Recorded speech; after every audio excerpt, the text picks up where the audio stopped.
Eu sou Paulo Nogueira Batista e queria conversar hoje um pouco com vocês sobre uma grande figura da história econômica do Brasil e, sobretudo, da história do pensamento econômico brasileiro. Celso Furtado. No meu entender, é o maior economista brasileiro. Quem poderia rivalizar com ele? Talvez Mário Henrique Simonsen. E eu acho que talvez fosse interessante comparar Celso Furtado a Mário Henrique Simonsen.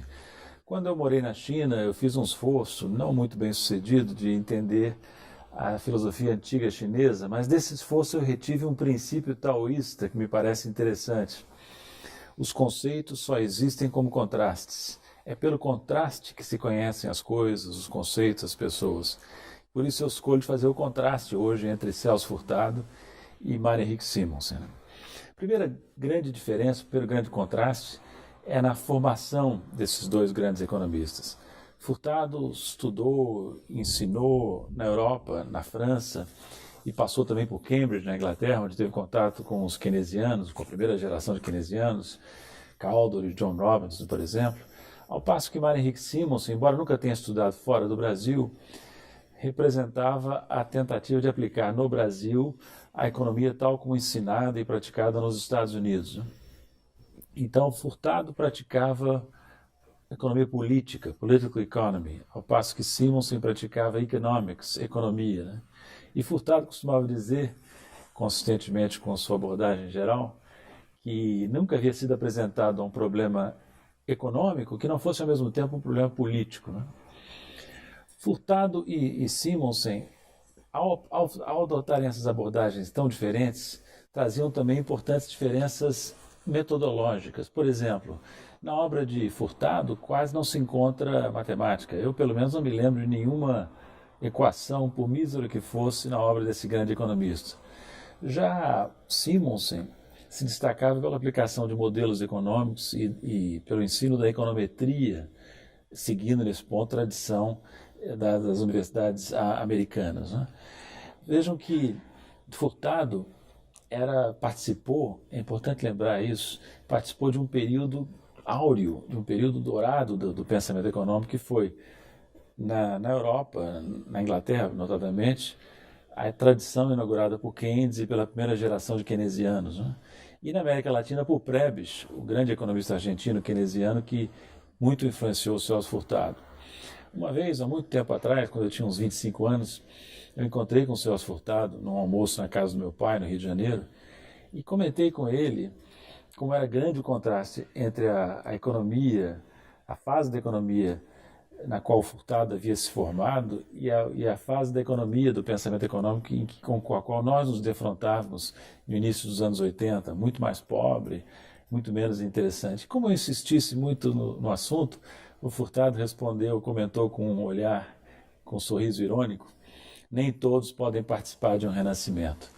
E era disso que o Celso Furtado tinha participado, de um verdadeiro renascimento do pensamento econômico no mundo e, em particular, na América Latina. E ele foi um dos elementos centrais, um dos pensadores centrais desse renascimento. Não só no Brasil, mas também em outros países, sobretudo na América Latina.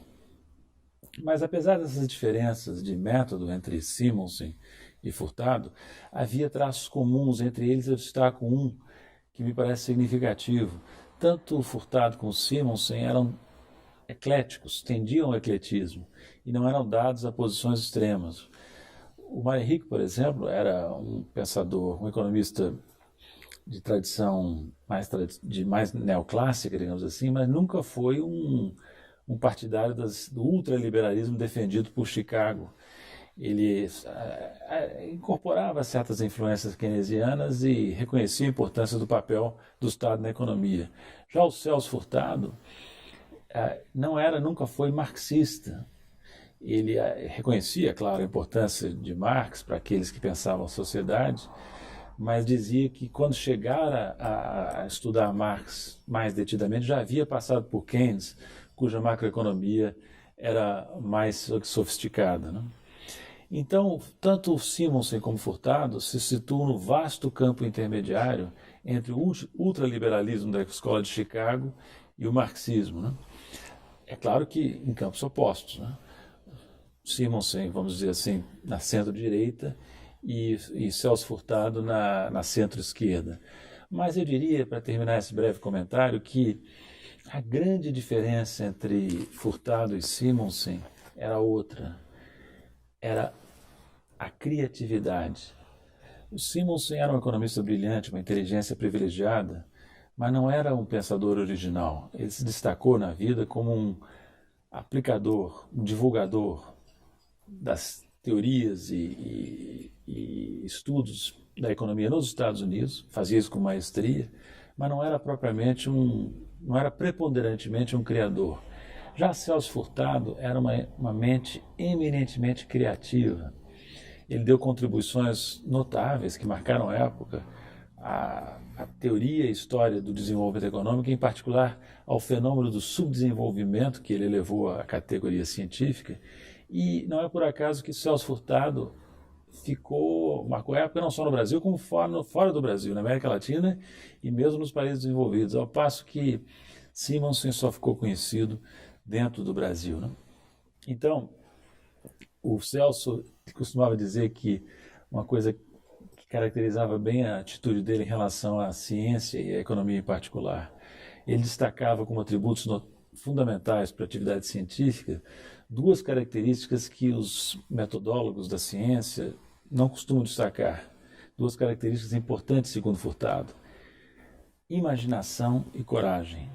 Características que são mais atribuídas à arte ou à ação política. E para Furtado era muito importante que essas categorias também estivessem presentes na atuação científica, e eu concordo inteiramente com ele, né?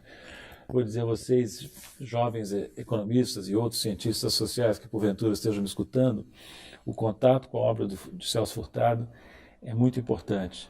Eu diria que ele é energizador.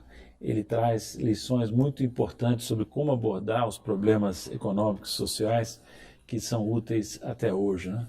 Na época em que ele viveu, no início dos anos 90, por exemplo, ele escreveu um livro que falava da construção interrompida do Brasil. É o título de um dos livros dele, publicado em 1992, A Construção Interrompida. Hoje nós enfrentamos um desafio ainda maior. Não se trata apenas de retomar uma construção, trata-se neste momento de interromper a destruição que está em curso, para então poder retomar novamente a construção de uma sociedade desenvolvida, justa e inclusiva, né?